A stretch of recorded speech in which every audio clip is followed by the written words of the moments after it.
All right, hello, seventh graders. This is Mr. Miles coming at you with another podcast. This one is covering the lesson that we just had today. It's pretty basic stuff, but it is important stuff.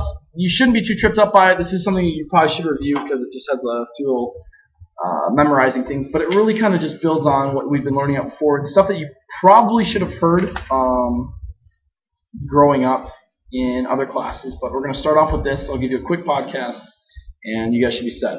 So what this is on is it's talking about how do geologists classify rocks. Now, there's three basic things that they'll do. One is mineral composition. And I'll talk about this one first. Okay, so mineral composition. Now, last time we were talking strictly about minerals. Minerals, as you remember, they are things that are made up of just like that same type of chemical. Like when you have quartz, it has a definite crystal structure. It'll have a certain chemical composition that mimics itself from mineral to mineral. Same thing with gold. Is you will have a certain chemical structure. You're going to have certain chemical signature. You're going to have certain crystal structure, and it's going to form the same way. Now, when we're talking about rocks, we're moving away from just being in the idea of being in minerals where it's just one thing. It can be multiple things going into it. Like if you're looking on page 45, you can look into granite. And in granite, you can see that you have mica going into it. You have quartz, hornblende, and feldspar. All four of those are going into it. Now, each of these individually would be its own mineral that would comprise making up granite, which is a rock. So minerals go into making up rocks. And so one way that they can figure out what a rock is they look for a certain mineral composition. And now this can vary a little bit depending on where you're finding it, what's kind of going into it. But you're basically going to find usually like the same minerals that are making up that rock. And so these would also, the minerals that go into these rocks would be known as rock forming minerals. Oh my gosh, I can't write today. Rock forming minerals. And so if on the test it says what kind of minerals make up rocks, piece of cake, rock forming minerals, those kind of make up rocks. Now another thing they can do, and because of the different minerals that they bring different colors to it, is they can just look at color. Because remember, minerals will have the same basic color, and so you can look at a rock knowing what minerals should be going into it, so you can have a color that it should look like. Because if you see granite right here, you can see you can get different colors of granite, but it's all pretty much the color is going to look the same. When you see granite, you go, oh, that is definitely granite, versus if you see sandstone, something like that. So another easy one is color. Now the last one that they will use is they will use texture. I told you this stuff is really simple, but it's just for review if you need it. Texture. Now texture, remember we talked about the word fine. So it's fine. If you know why I put that accent on there, you say, oh, it's fine. But when we're talking about fine, we're talking about something that's more smooth. So like when I rub my face up against the whiteboard, it doesn't matter. It's soft. It's fine. It doesn't hurt me. But then you get something that's coarse. And when you have something that's coarse, you're gonna have more jagged edges from it. And so on coarse rock, if I were to rub my face up against that, what's gonna happen? I don't want to be too graphic, so I'll just make it blue. You're gonna have blood. And then that was a little story of me having to go all the way to the nurse and all the 4th and 5th graders thinking you guys are just murderers, stuff like that. So that's an easy way to remember fine. Like he's fine. Coarse, well, of course, he's in pain. And so the things that make up the texture are going to be inside the grains.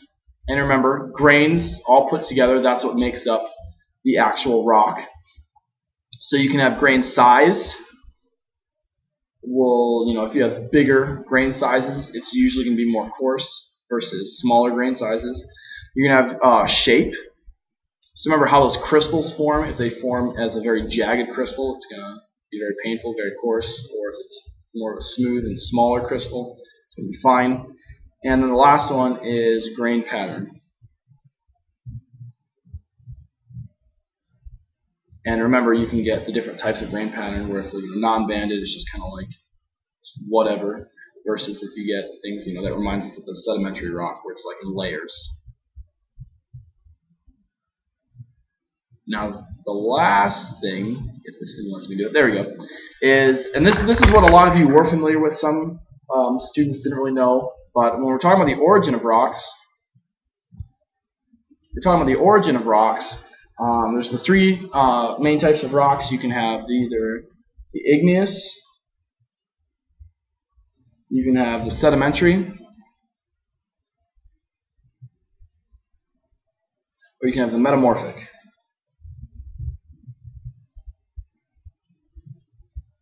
And you remember, igneous will come from magma that cools. You have sedimentary, which is the layered rock. And then metamorphic, it's changed usually by heat, pressure, or chemical reaction.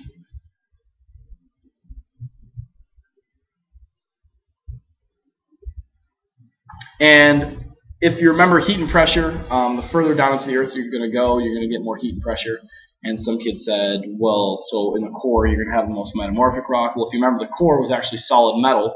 The outer core was liquid metal. But then once you get into like the mesosphere and the asthenosphere and the lithosphere, that's where you actually can solve rock. So think of finding the metamorphic rock.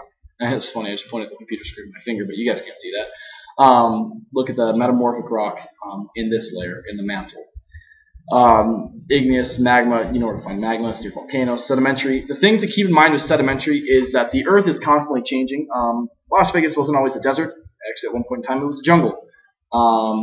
And Africa, Sahara, actually used to be an ocean. It used to be part of the ocean. That's where, I was telling you guys a story about like the whale graveyard. That's actually in the middle of the Sahara Desert. So because things change, you get different layers. So at some point in time, there's a layer that comes from when the Sahara was an ocean, and so that would be primarily composed of basalt. You guys remember that basalt makes up the crust near the ocean.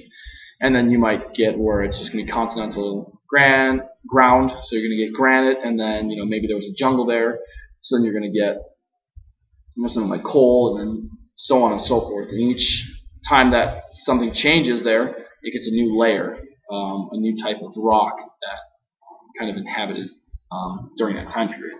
So that's what sedimentary is. So again, really easy stuff. If you're having any trouble with it, just feel free to email me or talk to me. I can probably explain it just a little bit. You guys should be fine. Again, email me anytime you have any questions. And until next time, I will see you guys later.